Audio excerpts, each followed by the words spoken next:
poesia chama Prefeitura de Montes Claros, Secretaria de Cultura.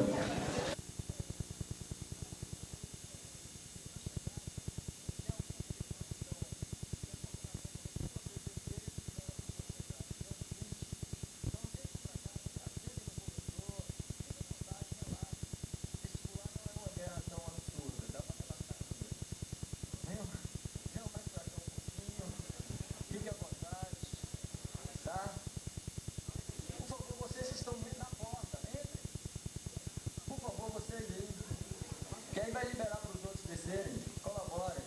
Agora é o seguinte, gente, eu gostaria de chamar a atenção de vocês. O Salão Nacional de Poesia está acontecendo desde o dia 4 e vai prosseguir até o dia 10, no próximo domingo.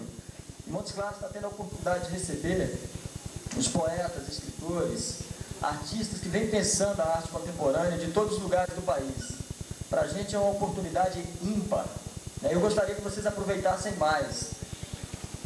Inclusive ficassem mais à vontade, estudando para o vestibular, acompanhando as palestras do vestibular, mas também a programação como um todo. Inclusive os vídeos são muito interessantes e fundamentam também as matérias que cairão no vestibular. Nós mostramos já vídeos sobre o modernismo, né, no que está acontecendo no Colégio São José, sempre às 17 horas. Mostramos sobre as duas guerras, duas artes, duas guerras também, que também pegando a época do Vargas, bastante interessante. Hoje teremos o vídeo lá no Colégio São José,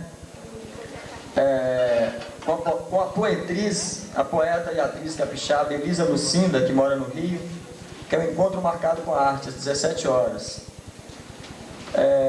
E a programação hoje, o tema central do salão acontece hoje, a espinha dorsal do psicopoético. E os rumos da poesia dentro das diversas experiências de linguagem. Vai acontecer no Centro de Ciências Humanas da Unimontes, com a entrada franca. Nós estamos recebendo a Olga Savary, hoje considerada uma das maiores poetas vivas do país, na América Latina, traduzida na China, na Alemanha, nos Estados Unidos, e com um trabalho super amplo, e a tradutora também do Otávio Paz. A Olga é tradutora do Otávio Paz, do poeta japonês Basho. É uma pessoa com um quilate enorme na estrada da linguagem, da literatura, e a gente está tendo a oportunidade de recebê-la aqui hoje. Também um dos homenageados do salão, que é o poeta, compositor e jornalista Ademir Assunção, que está aqui com a gente hoje, vai estar nesse debate na Unimontes, que tem um vasto trabalho com vários livros em poesia e prosa, e é jornalista freelancer, também da Veja, da Isto É, da Folha de São Paulo, está voltando pela segunda vez na programação do Psicopoético. E também o Marcelo Moelos, que é professor de filosofia na Unimontes, vai estar nessa mesa hoje à noite. E essa programação ela se estende até domingo, toda gratuita. É importantíssimo porque está acontecendo em diversos horários. Vocês podem ver o programa, pegar o programa na portaria, tirar a cópia, porque já esgotou, os programas que nós fizemos já acabaram, mas assim, está fixado lá, vocês podem olhar e prosseguir, e acompanhar. E hoje, nós estamos recebendo aqui uma pessoa que eu considero muito pela luta, pelo trabalho que vem desenvolvendo, não só nesse campo literário, hoje sendo bacharel em letras pela USP, mas também no campo cultural de uma forma geral, fazendo vídeos, roteirizando vídeos, compondo com vários discos lançados, inclusive no Grupo Raízes, o saudoso Grupo Raízes aqui de Montes Claros, e também com o seu trabalho solo como compositor e cantor e produtor cultural em São Paulo. E agora está nos dando o prazer de tratar da obra de um poeta queridíssimo por todos os poetas envolvidos com a arte literária no Brasil, a obra do Paulo Leminski, que felizmente a UFMG abriu o olho e resolveu adotar o livro do Leminski. É um companheiro nosso de jornada, um poeta contemporâneo, faleceu há 10 anos, mas era um cara genial, um compositor, parceiro assim do Guilherme Arantes, né? Com músicas gravadas pelo Caetano Veloso, Moraes Moreira, parceria com Moraes Moreira. O Paulo Leminski era um cara inventivo, sabe? Um jornalista, um criador, um pensador, super contemporâneo, importantíssimo para nós todos que estamos pensando uma sociedade melhor. E hoje nós vamos ter o prazer de receber aqui, eu vou falar um poema do Leminski antes de chamar, que ele está ansioso e eu também. Eu vou falar um poema do Paulo Leminski que diz bem assim: parem, eu confesso, sou poeta. Cada manhã que nasce, me nasce uma rosa na face. Parem, eu confesso, sou poeta, só o amor é meu Deus, e eu sou o seu profeta. E tem outro que fala bem assim, do próprio Leminski. O Paulo Leminski é um cachorro louco, que deve ser morto a pau, a pedra, a fogo, a pique. Senão, é bem capaz o filho da puta de fazer chover em nosso piquenique. Viva Paulo Leminski! Agora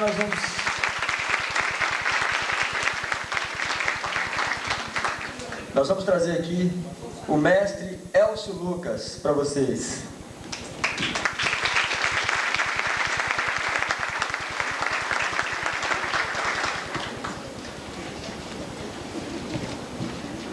Boa tarde. O mestre é por conta dele.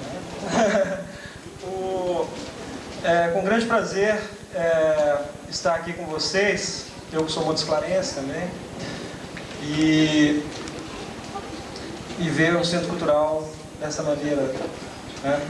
Já que essa Casa de Cultura aqui realmente faz parte da vida cultural de Montes Claros, desde quando ela foi criada, né?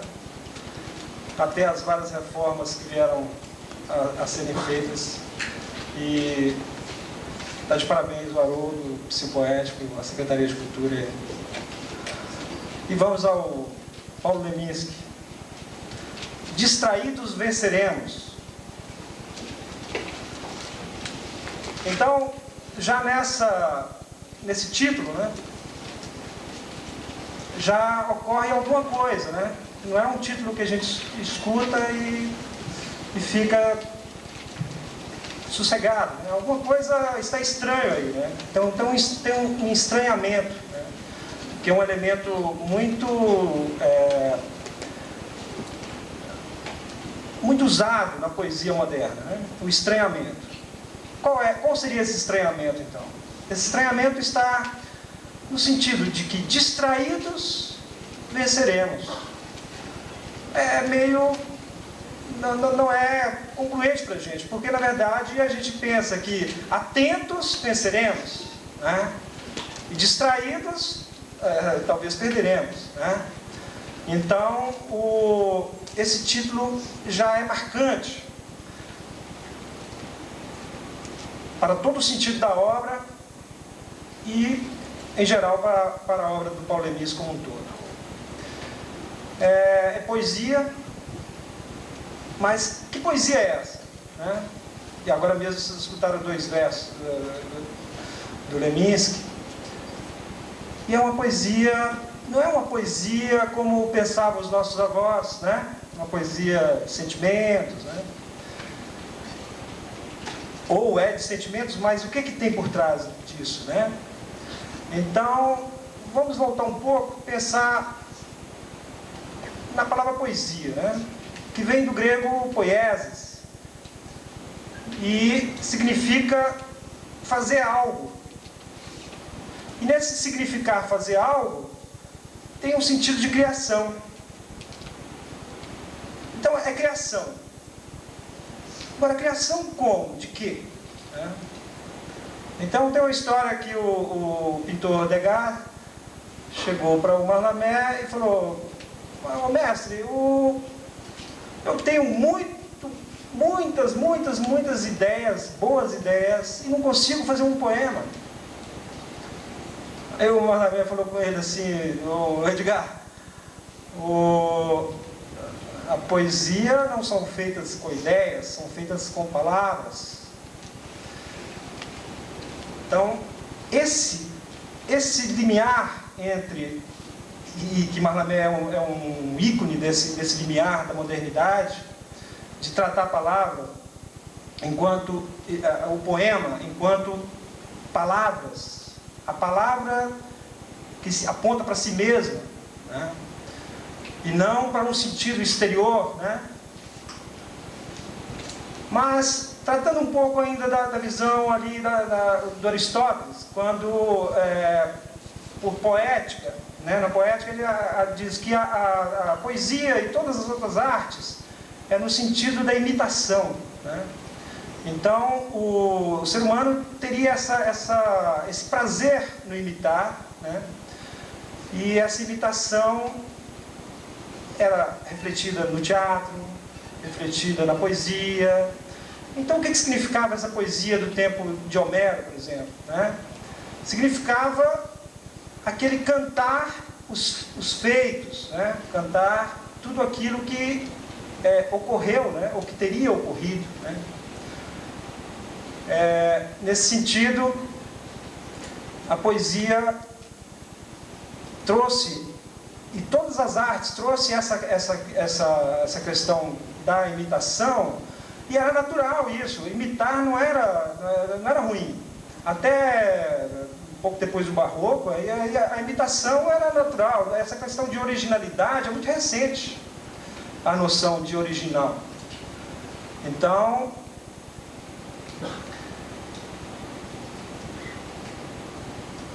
o poeta, nesse momento, então, ele, e até um certo momento, antes do modernismo, ele trabalhava no sentido de derramar sentimentos. Quer dizer, você lia uma poesia e ele estava trazendo toda uma carga sentimental, uma coisa que se apontava para fora do poema, né? Ao contrário, a arte poética de hoje, ela já é uma arte de rompimento. Quer dizer, ela já joga elementos para romper com isso, né? Seja uma palavra, um signo, uma incógnita. Ele trabalha nesse criar essa dúvida, né? Esses vários aspectos, né? Essa plurissignificância, né? Então, hoje, a gente tem que ver um poeta como Paulo Leminski buscando a plurissignificância. Então, não é que tem uma leitura correta do Paulo Leminski. Tem tantas leituras quanto somos na sala, né? Então, isso é até complicado para a questão do vestibular, porque, na verdade, nesse momento, você tem que ser um pouco mais esperto e jogar com o que eles esperam que você fale, né? Nesse sentido, isso é até uma discussão educacional, porque a educação, antigamente, era pensada no sentido de o professor perguntar e ouvir do aluno aquilo que o professor queria que o aluno dissesse, né? Então, isso está ultrapassado. Já se percebe hoje em dia que essa questão é muito importante que o professor pergunte e que os alunos possam responder à sua maneira, à sua interpretação, e isso tem um valor como plurissignificância, né? Porque, na verdade, o importante no mundo de hoje sempre é como que você articula as suas ideias, como que você argumenta e como que você explica aquilo que você achou. Então, eu estou vendo isso nesse poema. Ah, mas eu estou vendo aquilo. Ah, muito bem, então vamos ver como que você está vendo, como é que você explica isso dentro desse poema. E eu vou me explicar também como eu vejo. Então, na verdade, não é que tem uma certa ou uma errada. Tem várias. E a poesia de hoje busca essa plurissignificância. O Leminski, ele defendia uma posição do artista, assim, como experimentador mesmo, né? Ele que trabalhou em propaganda, trabalhou na área da comunicação, ele entendia o fazer poético, o poeta como um designer da palavra. Tem o designer da cadeira, de móveis, o designer, né? Então, ele vai projetar um móvel, uma cadeira que seja seja de aço, seja de madeira, seja de vime, né? E cada um faz de uma maneira diferente. E isso tem em museus, você visita épocas vendo o design retratando épocas, né? Art Nouveau, por aí afora. Então, ele está dizendo, o poeta como um designer da palavra, quer dizer, trabalha a palavra lapidando a palavra, buscando colocá-la no poema, não com um sentido simplesmente, passou. Mas esse passou não é só o sentido de passar. Tem muitos outros sentidos, a gente vai aprofundar um pouco mais dentro do texto e vamos ver um pouco disso. Outro detalhe interessante também é porque logo ali em Homero, a poesia era cantada. Mas não cantada no sentido da letra musical hoje. Ontem parece que tem um evento sobre a letra musical também, né? A poesia enquanto letra musical. Mas esse cantada é no sentido de que ela realmente, só ouvia-se a poesia através do canto. Né? O canto é que trazia todos aqueles feitos heróicos, a epopeia, né? Hoje, há muito tempo já, a poesia é escrita, ela pode ser até declamada, tá certo? Mas ela é escrita primeiro, né? Então, isso, ela traz uma diferença, né? Porque quando você usa a palavra, a voz, né? Quando eu uso a voz, eu posso gesticular, eu posso fazer dar um sorriso, quer dizer, tudo isso, o interlocutor entende o que eu estou dizendo. Eu posso dizer meias palavras, porque eu posso dizer não, quer dizer, e digo assim, né? Quer dizer, a pessoa entende que o não pode ser sim. A palavra escrita, o escritor vai ter dificuldades para transmitir tudo isso, né? A entonação da voz, tudo, né? Tudo isso na escrita, sem que aquilo esteja emitida pela voz, né? Depois, quando vai se ler, aí você interpreta o poema e aí você diz na entonação que você acha que realmente é, né? De toda maneira, essa dificuldade da escrita, ela por um lado, ela traz essa dificuldade, né? Por outro, ela também traz uma consciência da linguagem. Então, você fala, vai falando, e não tem consciência, muitas vezes, do que você está dizendo. Na poesia, não. Você vai colocando as palavras, ou na poesia ou no texto escrito, né? Qualquer texto, seja até um texto jurídico. A pessoa tem que escrever concatenando bem as ideias, depois ele lê, relê, tira palavras, tira frases, né? Então, ele argumenta, né? De uma maneira coerente. Essa questão da linguagem, então entra a questão da expressão, né? Então, a expressão do pensamento, quer dizer, quando você vai colocar aquilo em palavras escritas, você vai fazer a expressão do pensamento, né? O Saussure, que é um dos papas da linguística do nosso século,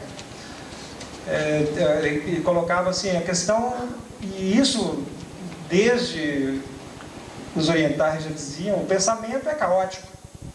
Claro, o pensamento é caótico. A gente pensa num momento, aqui, no momento seguinte a gente pensa outra coisa, menos do segundo momento a gente já está pensando outra. Então o pensamento realmente é caótico.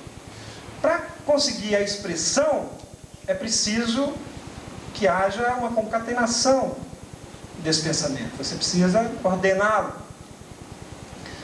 E a poesia passa por tudo isso. Para que isso se transforme numa forma de comunicação humana entre pessoas. Uma pessoa escreve um livro e a gente lê e estamos aqui a discutir. O Roland Barthes já colocava essa questão da linguagem até de uma maneira assim, até dura com a linguagem. Quer dizer, se a liberdade é não exercer nenhum tipo de opressão frente a outra pessoa, se a liberdade é isso, nem a si mesmo, nem a outra pessoa, a linguagem, a liberdade teria que ser fora da linguagem. Porque a linguagem, segundo Roland Barthes, ela é fascista até, no sentido de opressora, porque você concatena isso para você conseguir dizer e conquistar e passar a sua mensagem.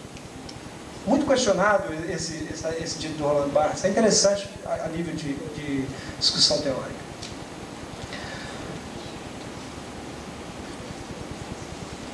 O poema, ele tenta, de uma certa maneira, ele tenta colar a forma e o conteúdo, principalmente a poesia moderna. Você não tem mais a forma separada do conteúdo que está exterior. A forma é o próprio conteúdo, né? E como cada cultura recorta, né, de maneira diferente a realidade, né, cada cultura vê de uma maneira diferente, podemos ver, por exemplo, que certos conceitos numa determinada cultura é válido em outras, não é válido em outra terceira, né? Então tem vários aspectos diferentes, as culturas encaram totalmente diferente as coisas, os preconceitos, tudo isso, né?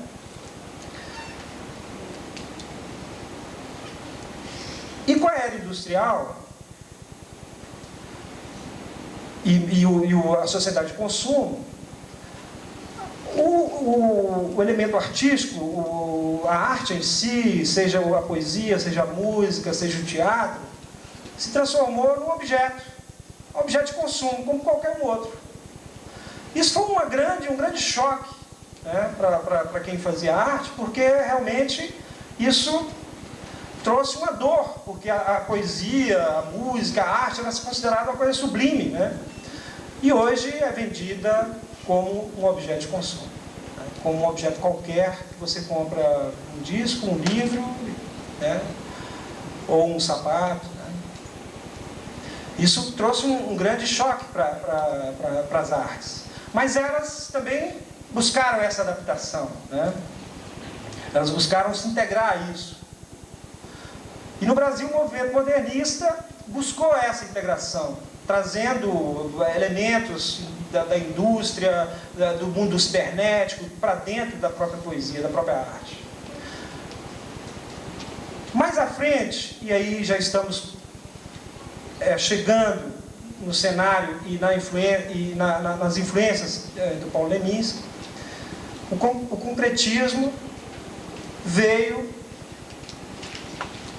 isso nos anos 50, primeiros anos 50, com o Noigrandes, né, uma coletânea de poetas concretos, veio radicalizar a palavra objeto, a palavra enquanto significante e significado, ela própria.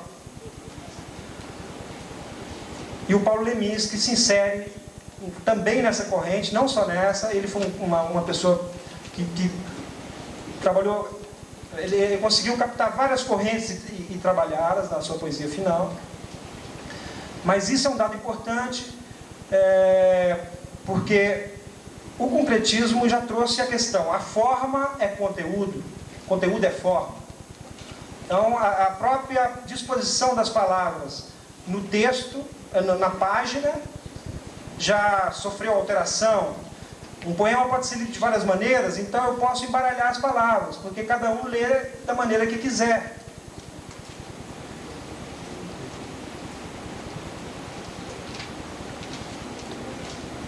Nesse momento, há uma despersonalização do poeta em relação ao seu poema, ao seu texto. Antigamente não, você lia, o poeta quer dizer isso.